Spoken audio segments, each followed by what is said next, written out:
Go No, ahead. no. Thank you, Margot. Thank you. It's a real pleasure to be here. Thank you so much for having invited me. This is a paper that's actually at a pretty complete stage, but what we wanted to do is sort of extend it. So I'm going to present this paper, but I'm also hopeful that we can have a discussion about some of the sort of new directions that things can go in. And especially really a privilege to get to present to an education-oriented crowd and get the feedback from this group. So the title of this paper is Who Polarizes, Who Targets Party Speech Over the Long Run, and it's a co-authored piece of work with Anya Giudici. And I wanted to start with something that's probably been on everyone's mind in the last few days, which is the recent election in the United States.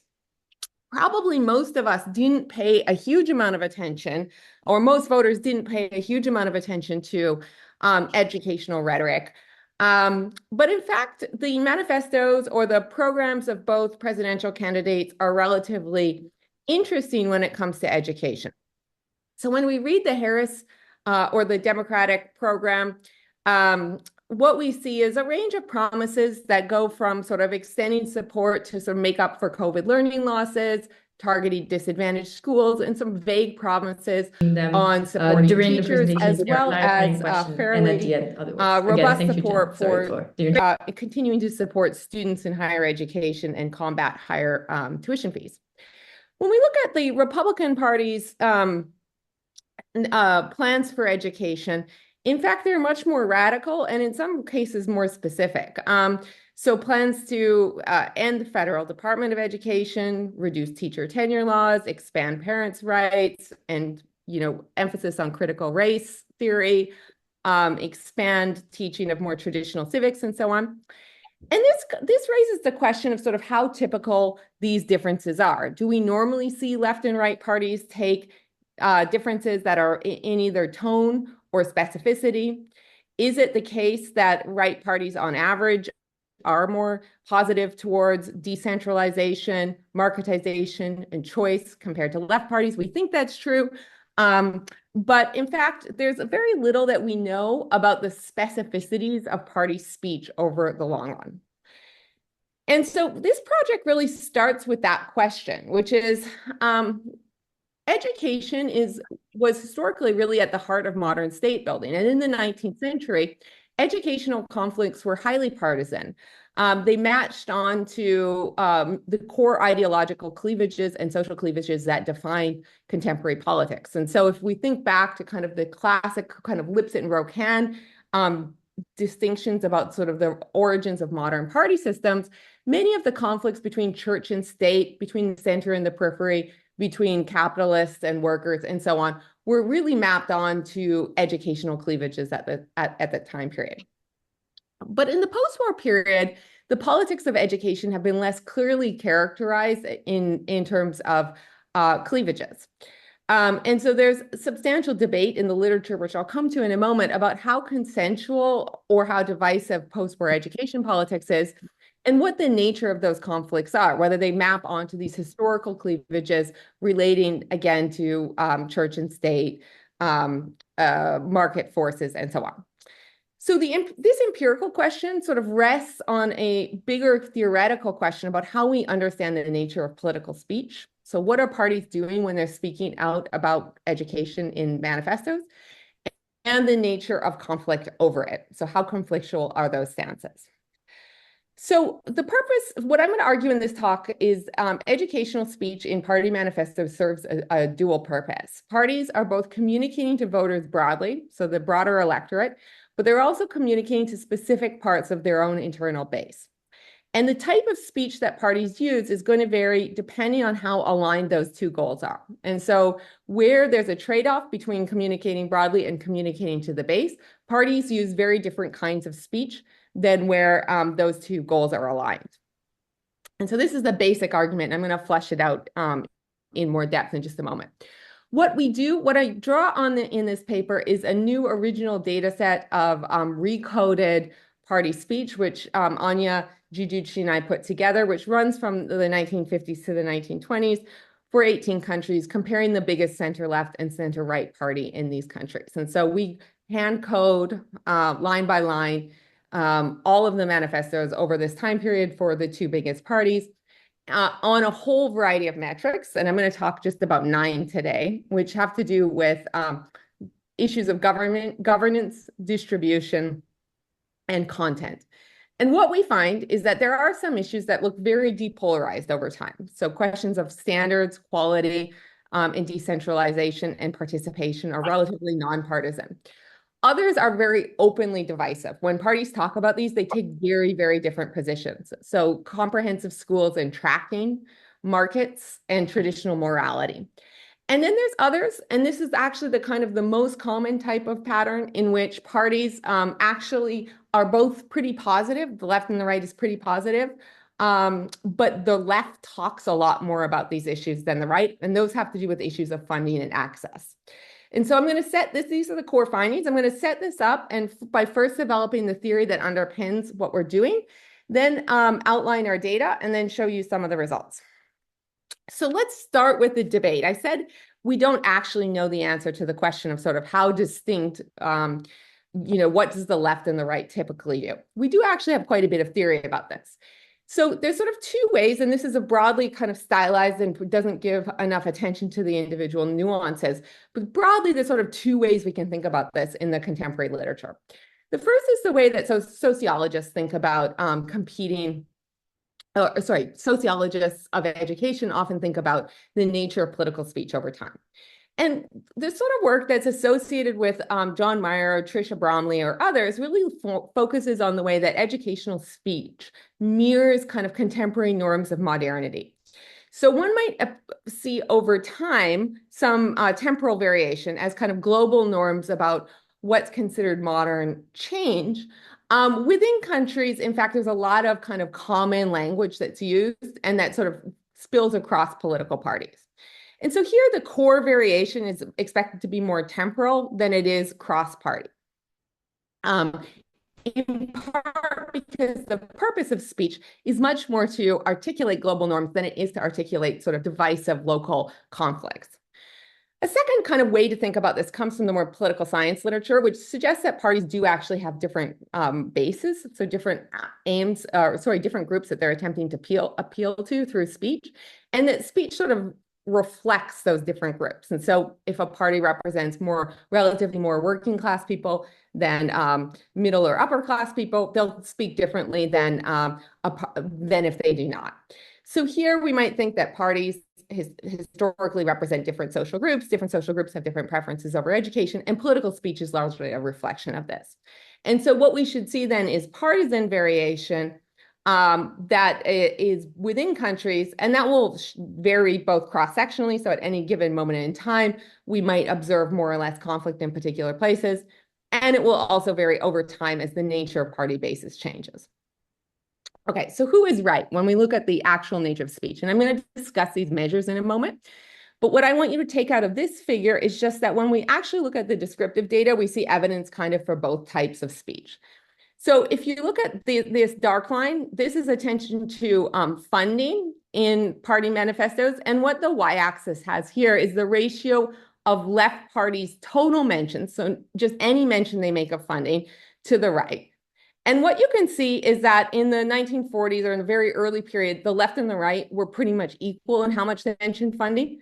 But over time, the left devotes a lot more attention to funding than the right. If you look at over on the right-hand graph over here, here's the ratio of positive to negative mentions. So again, if we had a number of 1, it means they're both equally positive or equally negative in how they mention it. And that's sort of what funding looks like. So the left is a little more positive towards funding. It's a little bit above 1, but basically it kind of hovers around 1. So when we just look at funding, what we see is not so much the left and the right are saying different things. It's just the left is saying a lot more about it than the right. When we look at quality-based issues, so these are things like testing, academic standards, and so on, what we can see is that both the attention and the valence hover around 1. So they're both equally likely to mention this, and they're both kind of equally positive towards it. So that really looks completely depolarized. So there's not much difference between the left and the right on these issues. And then if we look at tracking or de-streaming, so this is reducing the academic selection in schools, an issue that obviously was historically quite an important one in Europe. Here we see, again, the attention to it largely hovers around 1. So they're talking about it roughly the same amount, maybe at the left a little bit more right in the early period. But on this side, what we can see is that the positive valence of that is just much, much more for the left than the right. So the left, when they talk about de-streaming, they want to de-stream. The right, when they talk about it, they don't. So we see all these different patterns when we look at speech, and they vary across areas. So for us, the puzzling question is like, why? Why are some issues like looking more polarized than others? Why are some more differentially salient than others? And why are some really depolarized? So in order to understand that, what we need to do is think about what incentives parties have to devote attention to different kinds of issues.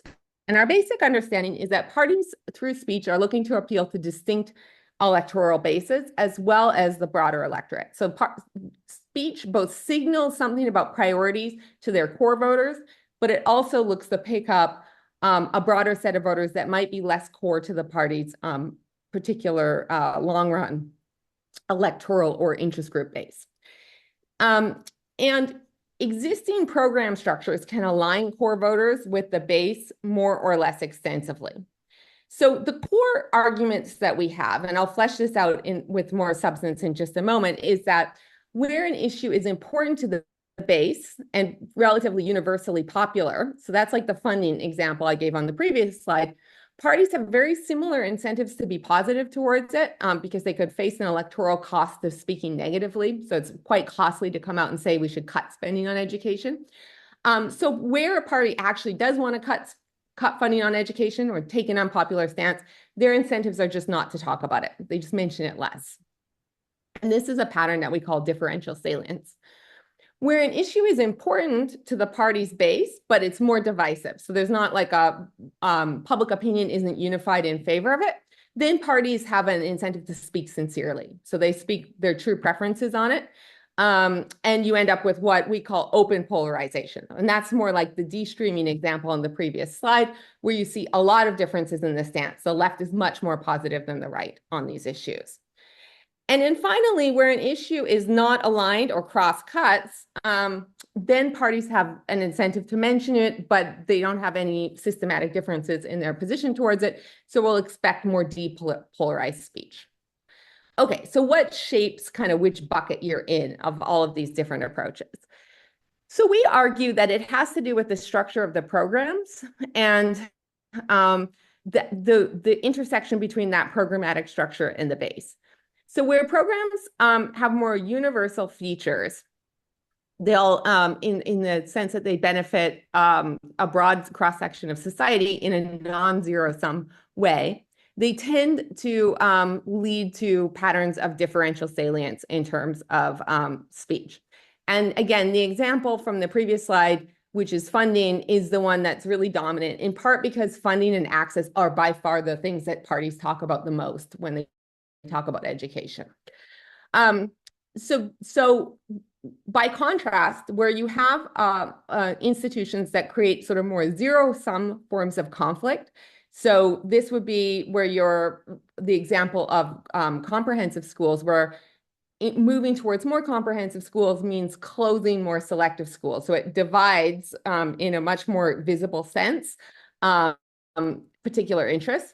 Then parties have a much stronger incentive to take a very clear and aligned position with their base, and that leads to more polarized forms of conflict. So in the area of distributive issues, historically, we see very different patterns, or our hypothesis is we will see different patterns in terms of funding and access that are more universal than de-streaming. We see very similar issues around governance. So in those areas, historically, the debate over private schools was highly divisive, in large part because the debate over private schools was about funding religious schools. And so the question in the early post-war period was how far our country should extend funding to religious schools. And this often really aligned both with the political cleavages of the time and was a pit as sort of religious schools versus other forms of schools or public schools. By contrast, issues of decentralization and participation were much less clearly divisive in the electorate, but also less central to political parties on average. In some countries, this is not true. In some countries, decentralization is very highly linked to specific partisan interests, but on average, less so. And so we expect much more open polarization on markets and much less polarization on participation and decentralization. And then finally, when it comes to content, in the early post-war period, this was not a major issue. So the content issues were largely caught up with the de-streaming.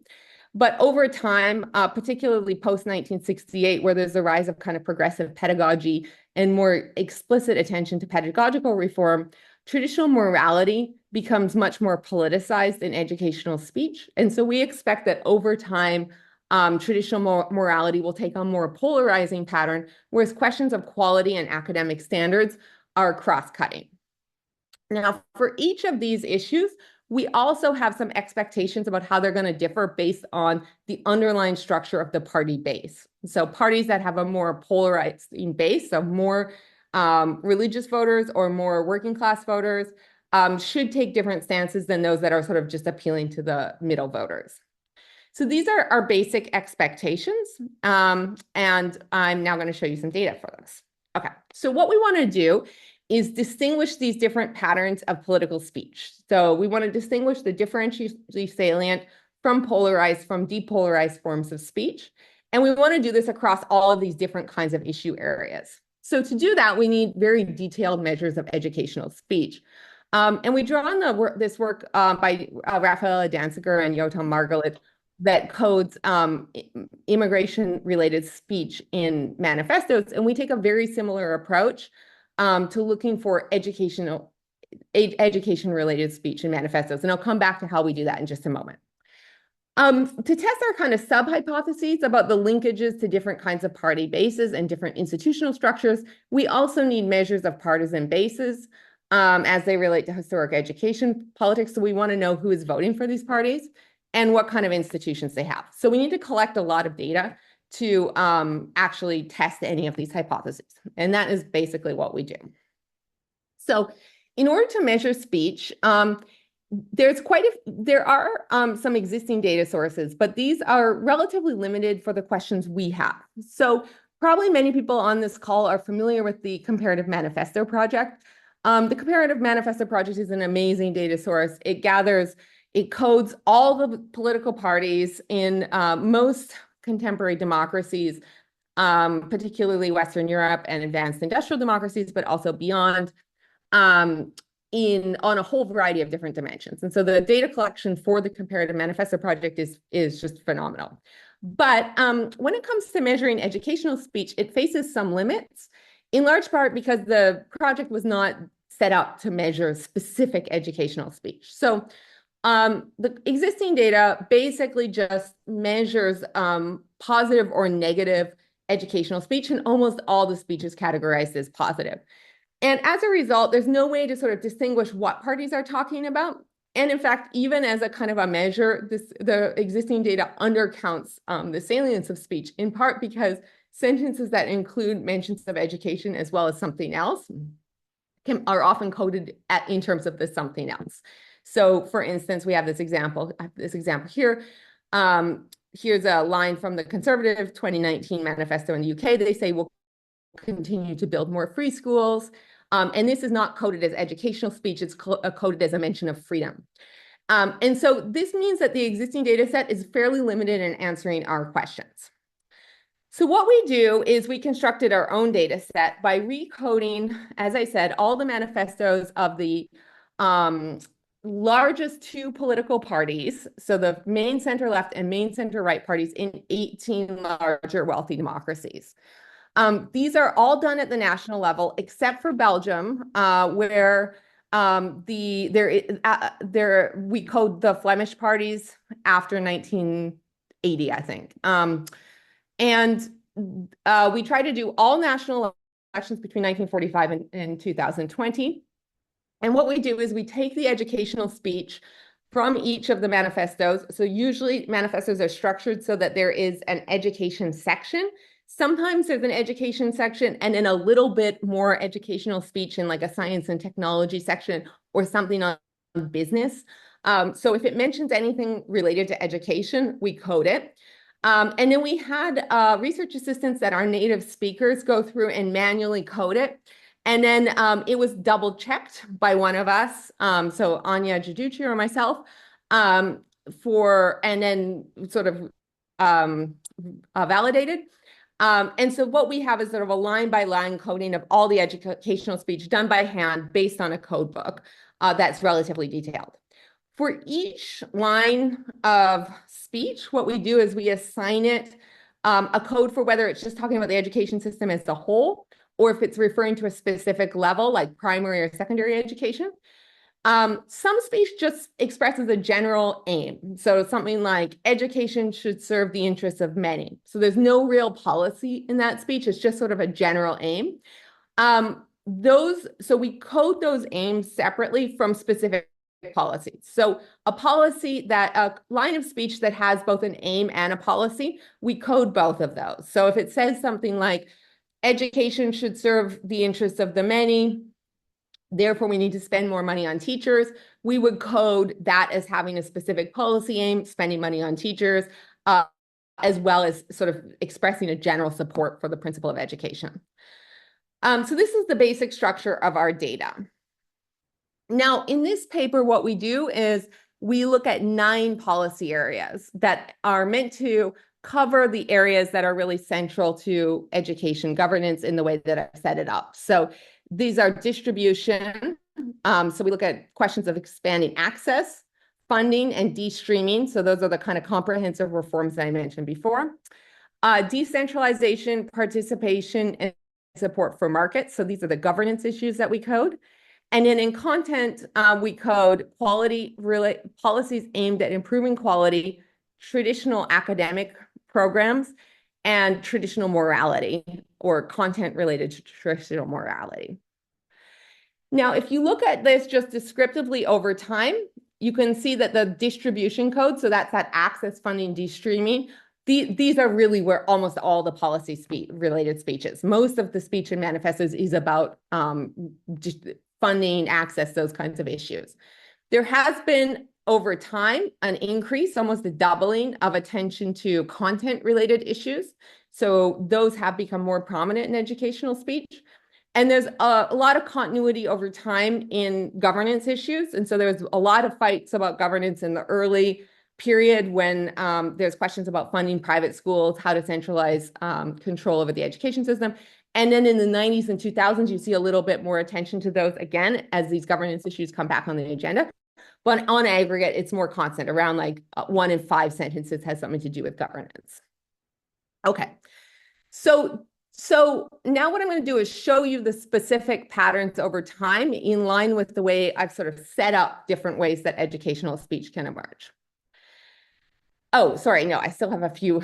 Sorry, I apologize. I forgot this slide. Okay, so the other thing we do is we then link the parties to their basis by tying them to this data set that was put together by Gethin et al. So this might be familiar to those of you who've read Thomas Piketty's book, because it's related to that. So it's a combination of election studies and other data sets related to public opinion that go back to the 50s and 60s in some cases, but are really only reliable from the 60s and 70s in most cases.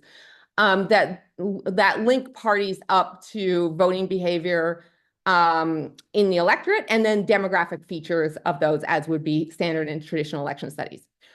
What we do for each party is we link them to the class structure of their base and the religious base, and we use 2 measures for this.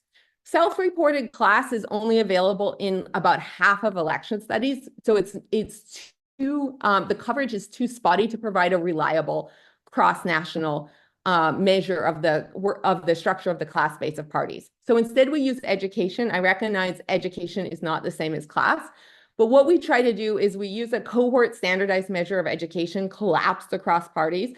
And this is very highly correlated to class. It's up to, I think, a 0.8 correlation with self-reported class. So the way we measure this is intended to be a proxy for class. And then secondly, we look at the relative share of the base who report no religious attendance or no religion. So this is a kind of secular base measure. And so for each of these parties by decade, so we collapse by decade because we don't have reliable year-to-year measures, we gather a measure of the underlying structure of their electoral base. And that allows us to test whether parties that have different electoral bases respond differently in terms of speech. So what we do is we start by just regressing the total mentions, so the share of educational content that is devoted to a specific issue, and then whether it's positive or negative with time. So we can see whether left and right parties are speaking differently over time. That will give us the measure of whether it's depolarized, differentially salient, or polarized. And then we interact the measures of the electoral base with the party left-right dummies to see whether the left and the right respond differently over time to changes in their electoral base. And so I'm going to go through these results relatively quickly because I've already used up quite a bit of time. But I'm going to take you through a lot. Don't worry, I'm going to summarize it at the end. Okay, so let's start with these what we call distribution issues, funding and access versus de-streaming. In the paper, we distinguish these funding and access and look at them separately. I've just bundled them here for ease of presentation. But what you can see is that in the early period, in the 1950s and 60s, the mainstream left and the mainstream right were not statistically significantly different in how much they talked about funding and access. So both of them, as the descriptive data showed us before, this is like the modal thing that parties talk about in manifestos is funding and access, and it really is funding of those two. But there wasn't a lot of differences between parties, and that stays the case up until the 1970s. But in the 1980s, this begins to pull apart, and through the time period subsequently, the left has been much more likely to mention funding and access, particularly funding, compared to the mainstream right. So in fact, we're seeing differential patterns of mentioning of funding.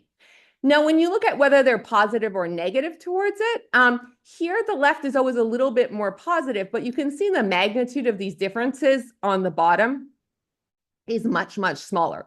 So yes, the left's a little more positive, but like 95% of the right's mentions of funding and access are also positive. So pretty much everyone's positive towards it. And what's really different is the left talks about it a lot more than the right. When you look at de-streaming, we actually see a very different pattern. Here, both parties talk about it less, but there's no differences at any point in time in the propensity to speak about de-streaming. They mention it pretty much exactly the same amount. But here, there's very, very clear differences on the propensity of the left to be positive towards it. They narrow slightly as time passes, but particularly in the 50s, 60s, 70s, and even up into the 90s, the left is just much, much more positive towards de-streaming than the right. So we can see here a pattern of differential salience in terms of funding and access, but one of kind of open polarization in terms of de-streaming. Now, does this differ based on the political bases of the parties? The answer is yes, to some extent. So let's just focus on these two because they're the more interesting of the two, and I'll walk you through what they're showing. So in this, we're predicting the share of educational mentions based on the education level of the base. So recall, this is my proxy for class, and you can read this as when you're below zero, it means you're sort of more working class than the average population in terms of the electoral base. And then above zero is less working class than the average population in terms of the base. So as the left's base changes, that's what this top pale gray line is showing. They're not that responsive to their shift in their base in terms of the propensity to mention funding access. They mention it a lot when they have a working class base, and they mention education funding and access a lot when they have a much less working class base. The same is not true for the right. As the right gains a more middle class base, so this would be sort of where they were historically, somewhere around here, they're just much less likely to be positive towards funding and access. So we see that the political right is, as their base is more middle class, they're actually becoming less positive towards funding and access. And that's part of what's driving historically those differential salience patterns between the left and the right. When we look down here at de-streaming, recall this is where all the difference was on how positive they are towards de-streaming. We can see that the left is more responsive to shifts in their base. Here, they're much more positive towards de-streaming when they have a more working class base than when they have a more middle class base. So we see some differences. Really, the big differences are across left and right, but some of those are driven by differences in their underlying electoral base. What about governance issues? When we look at markets, what we see is kind of a mixed pattern. So it looks more like de-streaming, but there's also some differences in the propensity of parties to mention it. So the right is almost uniformly positive towards markets, like almost 100% of its speech relating to school choice, private schools, religious schools is positive. And they're slightly more likely to bring this up in general. So here we see a much clearer pattern of open polarization. Again, it narrows a bit, as we might expect in the 2000s when the left becomes more positive towards school choice. But still, even in this period, there's clear lines of difference between the left and the right. When we look at decentralization and participation, basically nothing's going on in terms of party differences. They're pretty much identical and depolarized across the whole time period. And I'm just going to skip this because we're running out of time, but I'm happy to come back to it. The basic takeaway is that these differences are much stronger on the left when the left has a more secular base. So they're less positive towards markets when they have a more secular base. Finally, when it comes to content, what we can see again is there's some periods of time, I'll start with the right-hand side, where the right is a little bit more into standards and standard-based reforms. So you can see in the 70s, there's some left-right differences and also a little bit in the 1990s. But basically, again, this is a very depolarized pattern of speech. Whereas when we come over here and we look at more traditional morality, so curricular reforms that are really intended to uphold traditional morality, here the left and the right are actually pretty similar in their propensity to measure it, but the right is, again, not surprisingly, much more positive in terms of their speech, although not as uniformly positive as they are with respect to markets. So we see patterns of open polarization. Now, what's puzzling about this, and this I put in just because we're still puzzling through what this means, is when we look at this polarization, it's actually higher among parties with a religious base. So the left is actually less positive towards traditional morality when they have more religious voters in their base. We can't quite make sense of what this means. It might be driven in part by some of the Southern European countries, but it's not in line with our hypotheses, and it's an open question as to what exactly is driving this. I'm going to skip this slide because we are running low on time, but the basic takeaway is to say that there's also some shifts over time as educational systems expand, where de-streaming becomes a less major thing. Traditional morality becomes a more prominent part of political discourse, and funding and access become a more polarized in the salience component of funding and access, of speech. Okay, so to summarize, I've just told you a lot of things and there's a lot of moving parts. So what are the key findings here? Parties do take different stances on some issues. So there's places where we really see strong, clear lines of division between political parties: de-streaming, markets, and traditional morality. There's also some issue areas that look completely depolarized. There's nothing that's dividing parties in either their attention or the positions they're taking: quality and standards, academics, participation, decentralization. The most common type of speech, which is funding and access, what we see is the big difference is the left just talks about it a lot more than the right. There are some differences across the bases of political parties. So again, parties with a more educated base, more middle-class voters, less likely to speak about funding and access on the right, but not on the left. And with a more religious base, they're also more likely to be supportive of markets and traditional morality. But there's some counterintuitive findings there on the right. Oh, sorry, on the left. And as education systems expand, what we've seen temporally is more differential attention to funding and access, more polarization on content, but some depolarization around markets. So why do we care about this? I think what's important from a kind of education perspective is that we can see that we're not just viewing kind of a global convergence on educational speech where the left and the right have become increasingly similar. What we see instead is different ways that they're navigating shifts in the contemporary political environment around education. And so there's areas in which there are these convergent outcomes, but there's also areas in which there's ongoing polarization.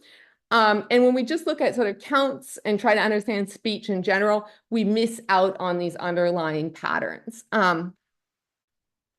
And as parties are shifting in what they're speaking about, as their bases change, it changes the nature of political conflict. And I think one of the big questions that we all have as we sort of move into what appears to be a new era in sort of party political conflict. So we've seen, a very substantial realignment in the last 3 decades on the class and to some extent the religious basis, although maybe less in terms of religion, of many political parties in advanced democracies.